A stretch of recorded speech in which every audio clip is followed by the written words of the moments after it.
Manolotra anao ny fampalalam-baovao. La 4G By Telma vous présente Ny Vaovao. Sardine trésor. Sardine trésor. Omelette tiako be. Manolotra anao ny fampalalam-baovao.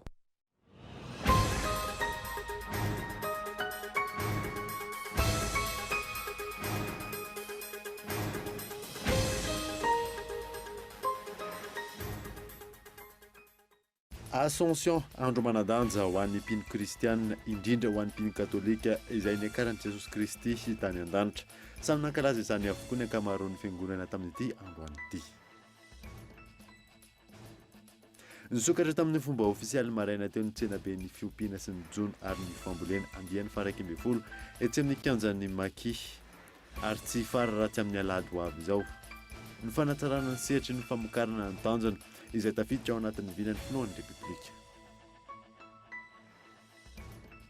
Maro anisa ireo solombavambaoaka manohana ny fitondrana no mitarika amin'ny fifidianana solombavambaoaka ny alatsinainy faranteo araka ny vokatra tsy ofisialy izay avoakan'ny CNI. Ny Sipri izay hitanao anatin'ny fampalalam-baovao. Eo amin'ny maresaka iraisam-pirenena any Israel, iverina natanteraka fifidianana solombavambaoka indray ny mpifidy Israeliana ny 17 septambra ho avy izao. Antony tsy navita nandresy lahatra ireo hery-akavanana amin'ny fananganana gouvernemanta iraisana ny Prime Ministre any an-toerana. Ny andidin'ireo avy hatrany ary.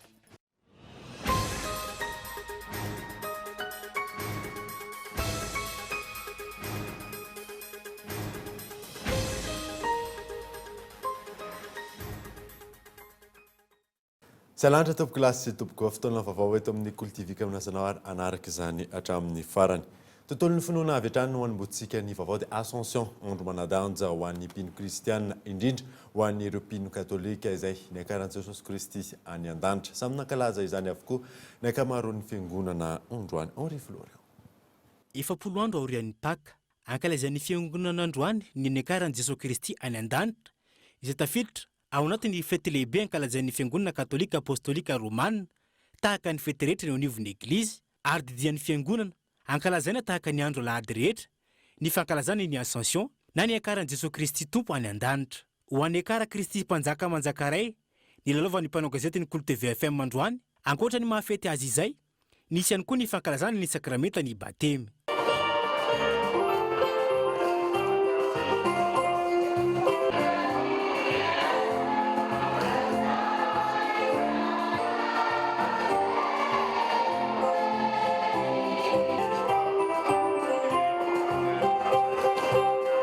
Ny fiakaran'i Jesosy Kristy any an-danitra izay fanantenana lehibe ho an'ny mpino. Ho an'ny katolika ny fiakaran'i Jesosy Kristy dia mitovy amin'ny andro azo ankalazaina, andro amasinina satria ny foto-kevitra amin'ilay izy dia hoe manino Jesosy Kristy miakatra any an-danitra. Jesosy Kristy miakatra any an-danitra mba havelany apôstôly mba hanitatra ny fiangonana.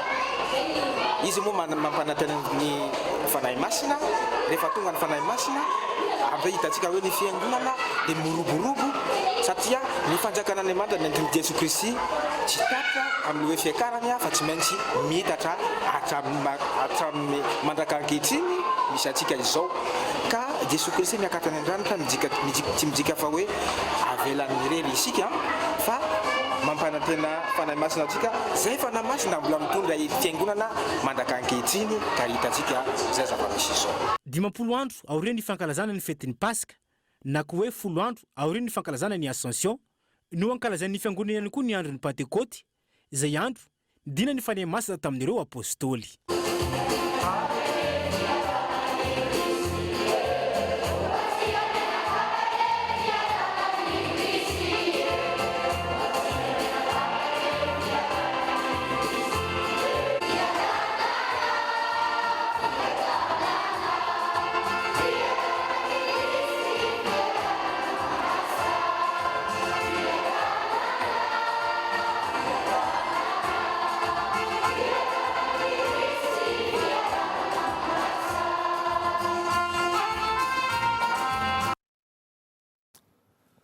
Nisokatra tamin'ny fomba ofisialy maraina teo ny tsenabe ny fiompiana sy ny jono ary ny fambolena andian'ny faraika amby folo etsy amin'ny kianjan'ny Maki ary tsy farana zany raha tsy amin'ny alahady ho avy izao ny fanatsarana ny sehatra ny famokarana ny tanjona izay tafiditra ao anatin'ny vinan'ny filohan'ny Repoblika ka eto Andratsilavo. Amin'ny anaran'ny filohan'ny Repoblika Andrajoela sy ny gouvernemanta manontolo ary amin'ny anaran'ny ministera fambolena fiompiana ny jono no anapahako an'ity nanofafantsika ny fomba ofisialy an'izao tsenabe ny fiompiana ny fambolena ary ny jono. Araka izany, nisokatra tamin'ny fomba ofisialy androany ny tsenabe ny fiompiana sy ny jono ary ny fambolena andehan'ny faraika amby folo etsy amin'ny kianjan'ny Maki ary tsy farana raha tsy ny alahady ho avy izao. Tanjona ny fampiroboroboana ny sehatry ny fambolena sy ny fiompiana ary ny jono izay antom-pivelomany ny 20% malagasy. Eo ihany koa ny fampiroboroboana ny famokarana sy ny fitadiavana lalam-barotra ahafahana manatratra ny tanjona napetraky ny filohan'ny Repoblika dia nahatonga ny Madagasikara ho sompotry ny ranomasimbe indianina. Voasoratra tsara ihany koa zany ao anatin'ny vina IEM sy ireo velirano nataon'ny filohan'ny Repoblika Andrajoela izay narafitra ao anatin'ny politika mpanjakana ho an'ny taona 2020 sy 2030 sy 2020. Ary ny ministeran'ny fambolena fiompiana ary ny jono izay andreketako dia manatanteraka ny velirano fahasivy natolotry ny filoha dia ny fahavitaten'ny malagasy ara-tsakafo. Ho hatsaraina araka izany ny famokarana eto Madagasikara na eo amin'ny vokatra na eo amin'ny kalitao ahafahana manondra na any ivelany. Iroso amin'ny fampiasana ireo fitaovana vaventy isika ahafahana manatanteraka izany. Indramiko ilay teny hoe moderna satria ny eritreretraina inona ny andikana azy amin'ny teny malagasy fa everiko efa isany anatin'ny voambolana malagasy zany teny hoe moderna zany.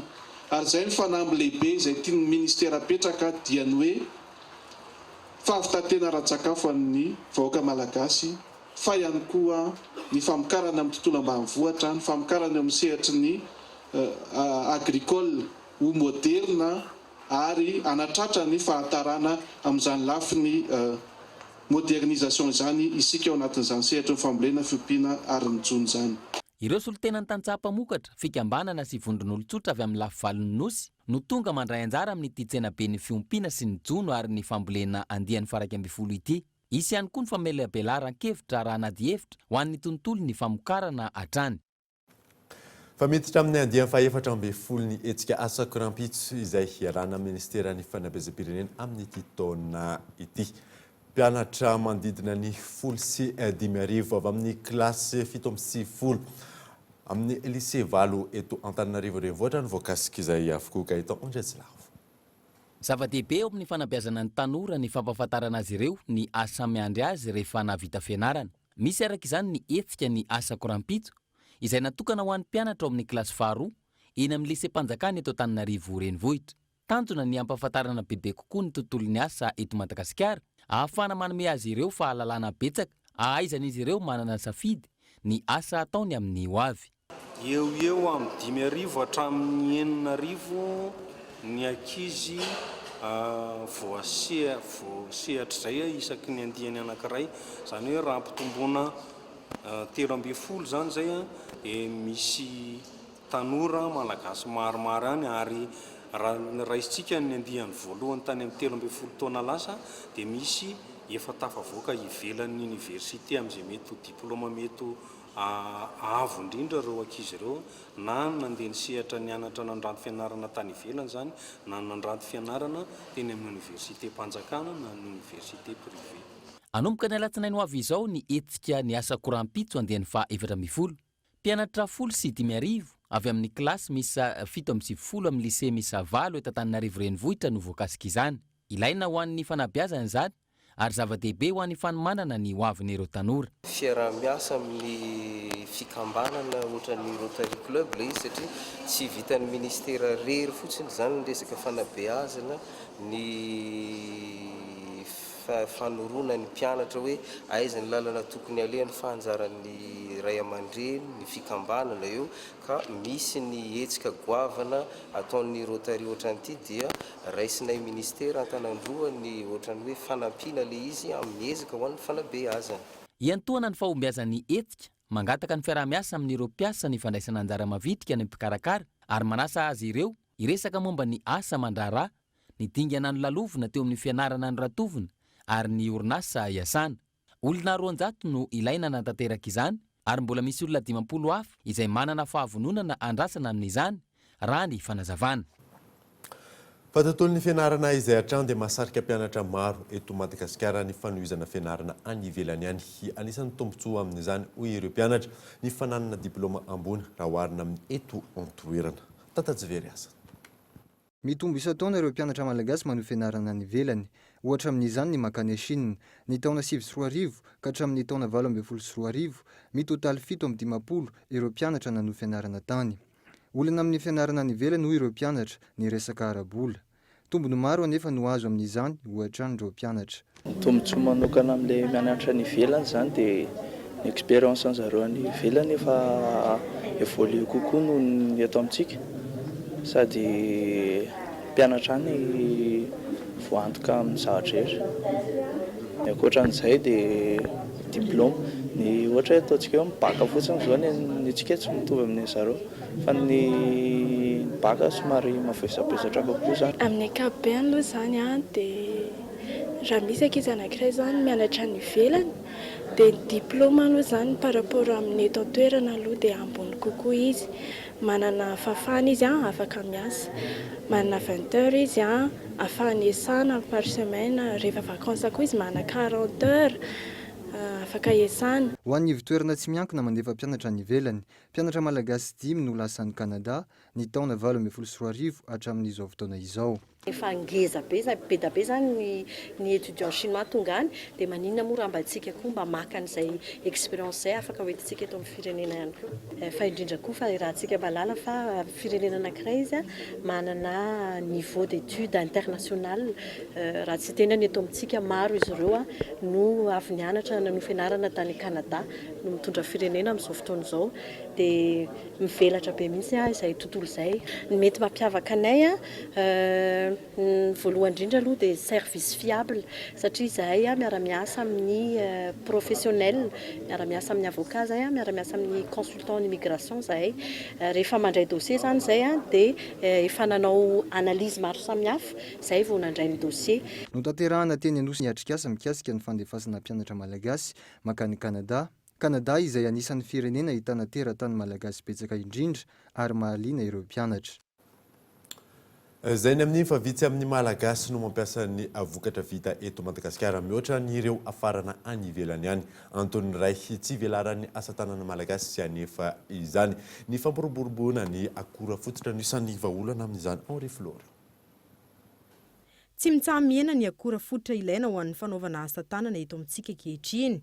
Manomboka sarotra ny ahitana izany noho ny fanondranana izay mivantana any ivelany ny antony iray lehibe raha ny fanazavan'ireo sapandraha ramosana ny asa tanana malagasy. Isan'ny teboka iray mahalafo ny vokatra malagasy ny fijerevana ireo akora ampiasaina. Raha malala ilay izy lafo be ny destination Madagasikara. Dia zany mila etsika fijery hafa mba moramora satria na ny zavatra rehetrarehetra eto lafo tokoa tena marina zany fa tsy nenay zany dia hoe mitady zavatra moramora nefa sarotsarotsa ny miady amin'izay satria zay ny zavatra iainantsika eto aloha dia misy politika ankapobeny manontoko mijery ny fanjakana. Fijerin'olona any mpanao asa tanana dia mivahiny foana no misisaka an'ilay izy. Dia zay zany no vaina tsikelikely hoe diso zay satria ny akora eto amintsika. Ny akora eto amintsika, ny harena eto amintsika dia zay no entina eto hoe zavatra tsika ireo entina eto amintsika fa tsy voatery mivahiny foana no misisaka ilay zavatra ataontsika. Nanambarany teo anivon'ny ministera fa hisy ny fanavaozana ny fomba fiasa mba ahafana manatsara hatrany ny fanjifana ny vokatra malagasy. Ny paikady moa zany antsika zany miezaka manatsara ny resaka qualité ny asa tanana malagasy zay. Satria manko hoe tsy maintsy izahantsika resena latsa ny mpanjifantsika amin'ny ahatsara ny vokatra malagasy. Satria ny vidiny izay ataontsika eo dia mifanaraka amin'izay kalitao zay, mifanaraka amin'izay fenitra zay ankatahana zay. Fenitra zay no izahantsika hazavaina amin'ireo mpanjifareo amin'izay hoe vidiny hitantsika malagasy zay. Ny paikady mety azontsika ahafana miresoudre an'izay resaka vidiny lafo zay koa dia nisany ihany koa ny fampidinana ny resaka akora. Ny mpanao asa tanana dia maro amin'izy ireo ihany koa ny tantsaha. Dia izahantsika zany ampivadiana zay hoe resaka tantsaha sy mpanasa tanana zay ny tantsaha mamokatra ny akora fototra zay sahaza anazy dia izy ihany no miezaka mampiasa n'iny akora fototra zay ampiasain'iny eo amin'ny asa tanantsika zay. Manome eo anelanelany 10 isanjato amin'ny arena fahobe ny vokatry ny asa tanana eto an-toerana. Mahavelon-taraina ny mpanao asa tanana nefa ny varotra tsy mandeha noho ny fitobany entana avy any ivelany eto amintsika. Ilaina araka izany ny fampiroboroboana ny asa tanana malagasy mba ahafana manatsara sy mampisongadina ny vokatra eto amintsika. Tonga eto amin'ny fotoana ny dokavarotra isika aoriana izay hinatatsika ny vokatra vonjomaika tsy ofisialy avy amin'ny CNI tamin'ny fividianana solomamoaka farany teo. Eo ihany koa ny tsara ho fantatra rehetra manodidina ny katrafay rehefa avy eo ary.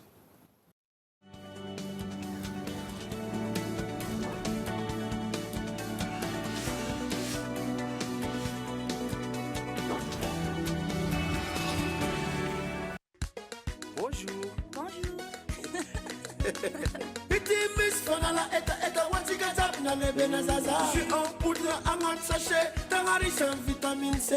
Bonjour, bonjour, bonjour, bonjour, bonjour, ma patanzaka, zem suka samba samba cha. Bonjour, bonjour nariwe. Bonjour, bonjour. Maru karazna gu amnas, salalo tazamya namnas. Jitika diabet. Bonjour.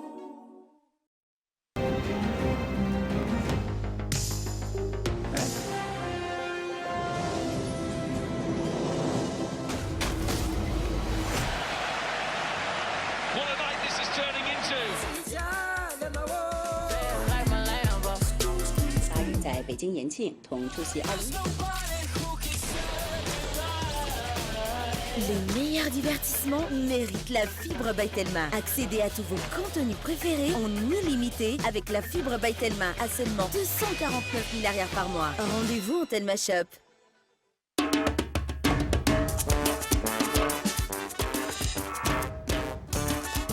Stylo Big Crystal. Hitanao eny amin'ny mpivarotra rehetra na any am-piasana na any am-pianarana. Naiza ny ampiasanao azy, azo antoka hatrany. Mateza ary tsy mora simba.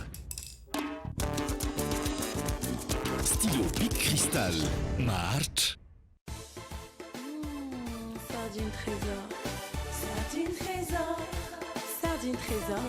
Sardine matchiao. Sardine trésor. Mety be miaraka amin'ny salady, mofo. Na hoe atao goûter n'ankizy. Sakafo rehetrarehetra. Hasoandrala ela miaraka amin'ny tsakitsaky. Sardine trésor. Qualité nazy ao tsara. Riche en oméga. Ilaina be rehefa mifety indrindra mofa miaraka amin'ny fianakaviana. Sardine trésor. Amin'ilay tiako be.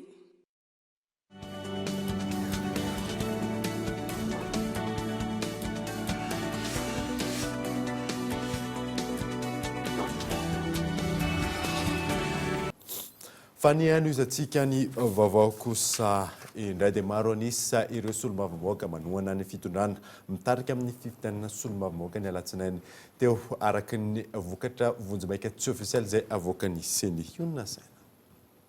Santionana amin'ny voka-pifidianana vonjomaika navoaka ny Vaomera mahaleo tena misana ny fifidianana tamin'ny fifidianana solombavamboaka farany teo. Ao amin'ny faritra Aloatra Mangory distrika Ambatondrazaka, Rakotondrazafy José Alain avy amin'ny IRD nahazo 220,470 isanjato. Eo amin'ny larana faharoa Razarapera Fidèle avy amin'ny TIM nahazo 420,70 isanjato.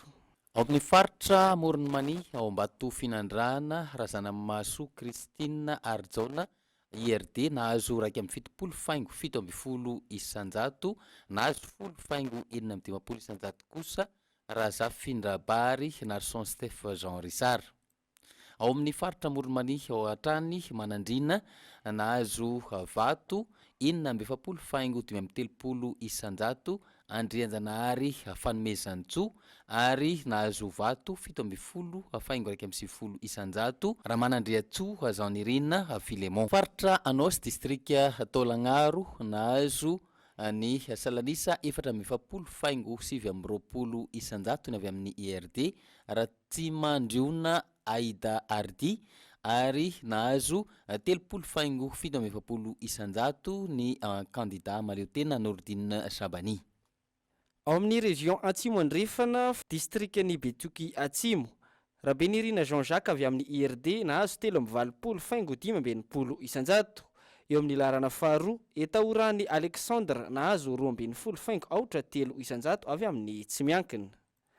Ao Toliara voalohany amin'izay faritra atsimo andrefana izay hatrany. Randriana Solonyaiko sy Tenitery avy amin'ny IRD nahazo 4,40 isanjato. Eo amin'ny larana faharoa Rabeadja Jean avy amin'ny tsy miankina nahazo 3,70 isanjato. Faritra Atsinanana distrikany Tomasina voalohany mitarika amin'ny isanjato 20,40 isanjato Ratsiraka Iarovana Roland avy amin'ny MTS. Eo amin'ny larana faharoa Naharimamy Lucien Irma avy amin'ny IRD nahazo 4,20 isanjato. Faritra Boeny Majanga voalohany nahazo ny Salanisa 7,20 isanjato ny IRD raha Antanirina Lalao ary nahazo 2,30 isanjato Nicolas Stéphane Alphonse candidat maleo tena. Faritra Diana distrika Ambanja nahazo 4,20 isanjato ny candidat avy amin'ny IRD Souleymana Mahmoud ary nahazo 7,20 isanjato Darkos Siritis candidat maleo tena. Faritra Itasy distrika Miarinarivo nahazo Salanisa 7,40 isanjato Ravelonjato Bernard Anselme ary nahazo 3,70 isanjato avy amin'ny candidat avy amin'ny IRD Rakotondraso Fetra. Ao amin'ny faritra Sava distrika Nantala Rakotondramiarana Algeria avy amin'ny IRD nahazo 7,20 isanjato. Eo amin'ny larana faharony avy amin'ny tsy miankina Nasira Julien 20,70 isanjato. Faritra Sofia distrika Bealanana nahazo ny Salanisa 7,30 isanjato ny candidat avy amin'ny IRD Volaingo Marie Thérèse ary 5,30 isanjato ny candidat tsy miankina Andriamanantso Aziz Merali Badoura. Faritra Vatovavy Fitovinany distrika Ifanadina nahazo ny Salanisa 4,50 isanjato ny avy amin'ny IRD Andriamiatrika Rivo Tina James Sapiro. Eo amin'ny larana faharoa ny Antoko Tim Andriamampionina Sylvain nahazo ny Salanisa 3,40 isanjato. Any amin'ny distrika ny Mananjary faritra Vatovavy Fitovinany izay hatrany Andrianandrasana Norbert avy amin'ny IRD no mitarika nahazo ny Salanisa 5,70 isanjato. Ary eo amin'ny larana faharoa Mamiadja Charlot avy amin'ny Vondrona tsy miankina nahazo 2,50 isanjato. Faritra Vakinakaratra Antsirabe faharoa nahazo ny Salanisa 4,15 isanjato ny candidat avy amin'ny IRD Randriamanampiso Alfred ary nahazo 4,50 isanjato ny candidat avy amin'ny Antoko Tim Randrianantenaina Olivier Anthony José. Araka ny vokatra vonjamaika navoaka ny Vaomera maleo tena misana ny fifidianana mahazo ny maro anisa ireo solombavambahoaka manohana ny fitondrana avy amin'ny IRD. Fataoriana ny vakitrano sy fakana omby miroso amin'ny vony sy fanendahana indray ny mpanao asa ratsy ao amin'ny distrikany Maintirano amin'ny izao fotoana izao Gaëtan Andreslavo. Vony sy fanendahana io indray ny fomba fiasan'ireo mpanao asa ratsy ao amin'ny distrikany Maintirano amin'izao fotoana raha ny tranga misy any an-toerana no jerena. Ny herinandro lasa teo olona iray mitondra moto ny voavony sy voaendaka atao amin'ny tanàna antsoina hoe Analakinapo eo anelanelan'ny commune maro azo sy Andrea. Azonay zao zay zao aloha moto telo manko zay bakany. Lafa moto telo zay aloha de reo zao afara. Moto roe reo afara fa reo zao samy tsy manday double aby. De zay zao lafa mizotra amin'ny fizotra be io Analakinapo io avarasina Analakinapo de tilonay olo reo aloha. Roe lahy reo de nampidirindreo agnivo zay, ny raiky manday kibay de raiky manday fibara. Lafa amizay ma zao lafa narikisandreo zay no safinay reo nataonay naoa. De tsy nivony raiky amindreo avao zao namaly. De lafa talolo igny zay zao nijano. Lafa nijano zay de niresaky malebany namako hoe taken'olo namatsika farany afara igny. De nitsanga zay nandrarombaka azy tapoko sarombayanay amizay tapoko atanay fa voaendakindreo aby sikiny fa vinagovangodreo kibay. Zay tsy zay zay action azo anay. Hitanao zany namangony azy? Hitanay misy namangondreo azy. I farany afara? I farany afara. Farany afara de moto raiky agnivo zao tsy nahoandreo ino. De i farany afara zao reo vinagondreo. misy azondreo misy raha nalaindreo misy aloha lakileny agny aby ploverany pilotiny miaraky kiranily ny lasandreo agny aby miaraky vola raialy nalaindreo taminy aby vinagondreo satria ma zao lafa i zao ronanantika azy izao lafa hitandreo hita fara dia nanamody aloha sy afara reo dia raiky tafara zao nagniazy raiky afara mandaiky bain zao dia iny namango azy i zao le lalana mangondo azy zao misy gebogebo dia i vatany vinagondreo baka afara ao zao tonga dia lavo satria ma misy vatovato zay mitovitsy amin'ny vato io zao larony aloha dia lavo amizay zao ilavo amizay tonga dia nalaindreo amizay sikiny vinagondreo amizay nilandreo vola mbô vola io zao ndraiky mbô basy zao tsisy basy zao ndray tsisy fanjava dia 50 000 zao vola nazondreo taminy tena bon zay nipoly amizay zay nagaraka azy vatany hitanay reo niolay reo ifa voaendakindreo potralinay teo reo ifa voaendakindreo amin'io kanareo amin'ny mana fitaova avao koa misy basy misy tsisy zay ata raiky juste vato avao zao ro nandesinay an-tagna nandrarombaka azy dia baka ma lafa nolay reo dia efa nandrarombaka anay koa dia zay baka amizay nirokoroko zahay telo zao nangalaky ny montogny dia niteny ma zao i lavo agny avao ity dia lasa natao le aloha zao rehefa zay baka agny i avao nandeha ny montogny iny jusqu'à andria ty dia andria zao ivona ondranay tobita isan'ny mampanano sarotra ny fampandriana fahalemana ny antoerana ny fisian'ny toerana midadasika ka mifanalavitra vokatr'izay ny tanàna na eo aza nefa izany mitoy hatrany ny ezaka fampandriana tany ataon'ny fitondram-panjakana araky ny fampanantenany ny filohan'ny repoblika dia niverenan'ny filaminana eto amin'ny tany sy ny firenena ahafahany vahoaka mamokatra sy hiroso amin'ny fambandrosoana maharitra fa tsy marina ny vaovao ahely momba ny famorina fokon'olona ataon'ny tagalamena atao maeva tanàna ho fanenjena tompon'andraikitra ambony iray ao amin'ny fitsarana raha ny fanazavana hoentin'ny ireo mpikambana ao amin'ny tangalamena any an-toerana sy ny OMC mampiona rakotarso fanakorontanana ho fitadiavana tombotsoa manokana no ao ambadiky ny vaovaona hely tamin'ny 17 Mey lasa teo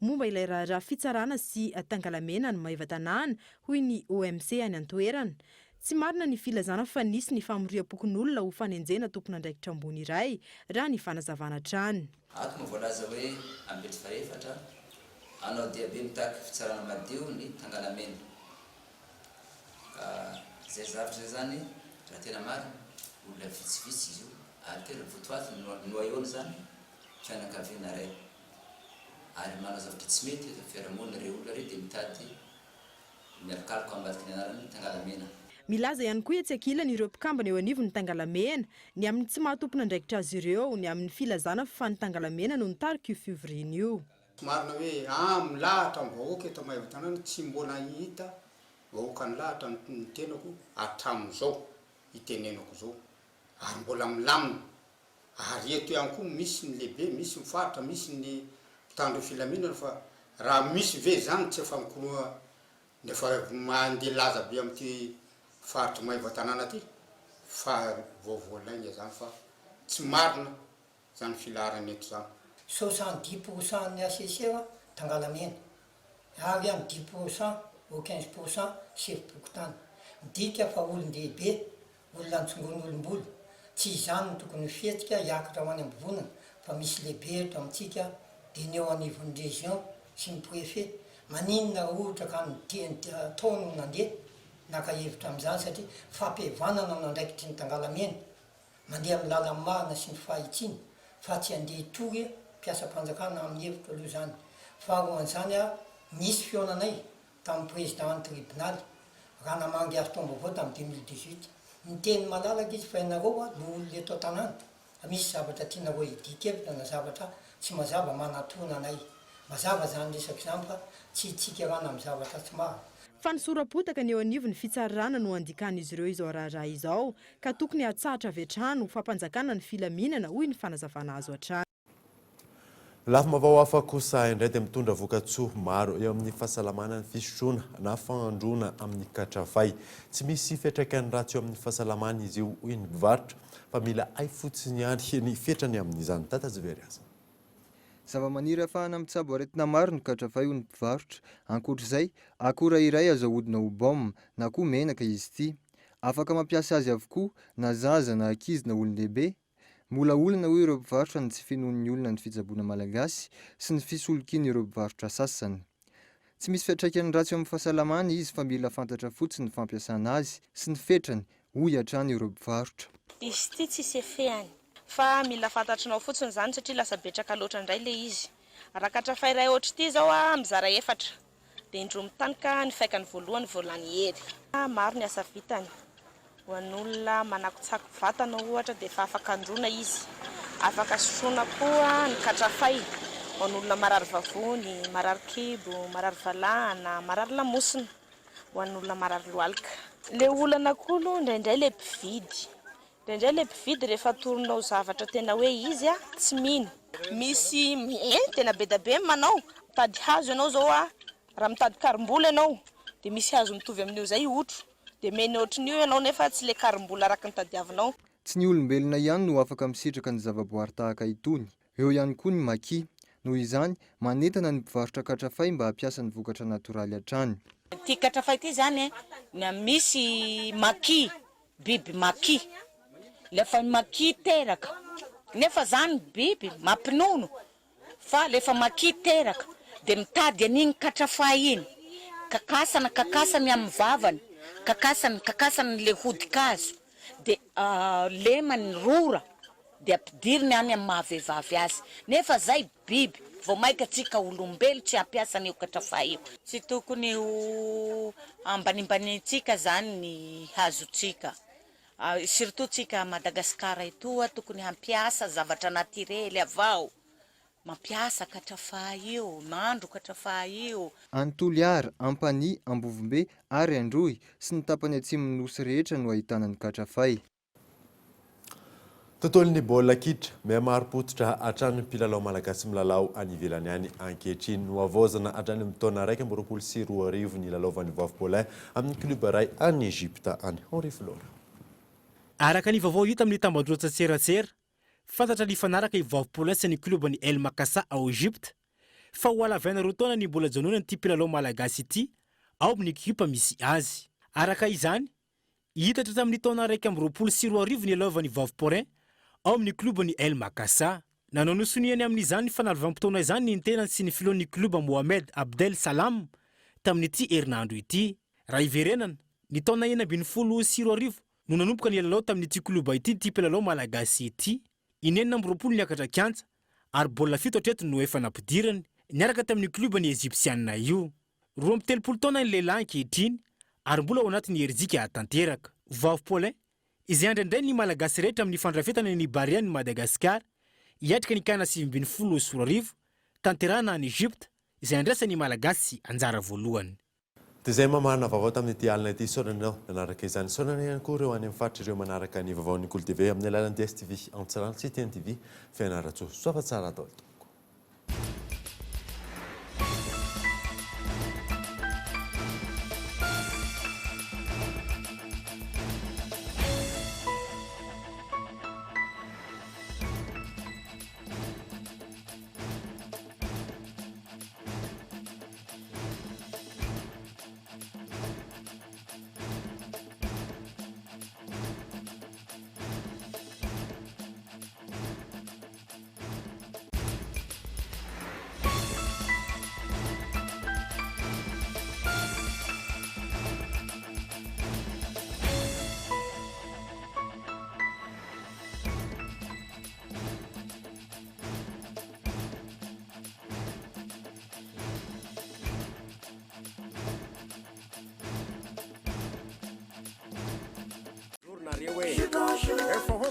Maro karazana goût aminazy tsara loatra zamiana aminazy jutsika jiaby bonjour. Nanolotra anao teo ny fampalalam-baovao.